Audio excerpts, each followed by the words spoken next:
This program pulled off one of the biggest single-season turnarounds the Panhandle has ever seen, and they're hoping to keep that momentum rolling. For our first stop in our 21 teams and 21 days tour, we check in with the Arnold Marlins.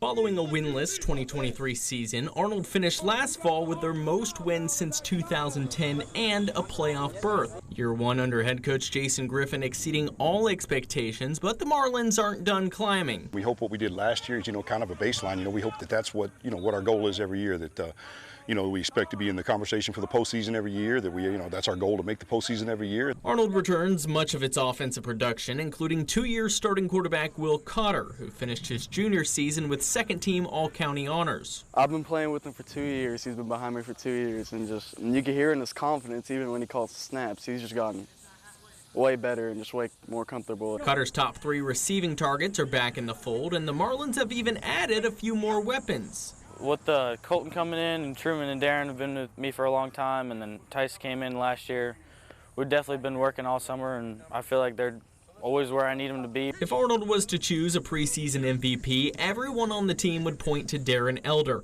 The slot receiver and cornerback is already receiving Division I attention, and he can line up just about anywhere on the field. I just got to keep coming, working, perfecting my craft, trusting the coaches, because the coaches are going to know where to put me in each play.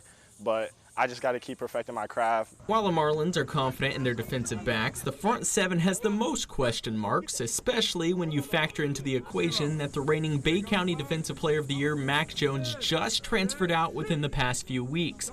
Arnold will also have a new defensive coordinator, as Kevin Pettis left to take the head job at Bozeman, but Griffin didn't need to look too far for his replacement. My DC for a long time, at Bozeman, we had a lot of success there. Is Josh Wright. He's here, with us now, so there wasn't much of a change, from a coaching standpoint, in that, I had a very experienced, fairly high caliber coach already ready to take that role on. While Arnold has a high supply of skill players, their biggest concern is keeping them protected.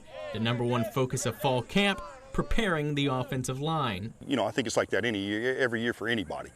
The O-line's going to kind of make you and break you, but I think for us, probably more so than most people, what we get out of our offensive line is going to be the difference. If we can get that offensive line coached up and get those guys performing well, which I expect we will, then that could be a really a big positive for us. Despite their 2024 success, the Marlins still have plenty of doubters. The overall goal this fall: don't be a one-hit wonder. We got to prove those people wrong, but I feel there's no accident. I feel there's no pressure. I feel like we're just going to do what we came here to do.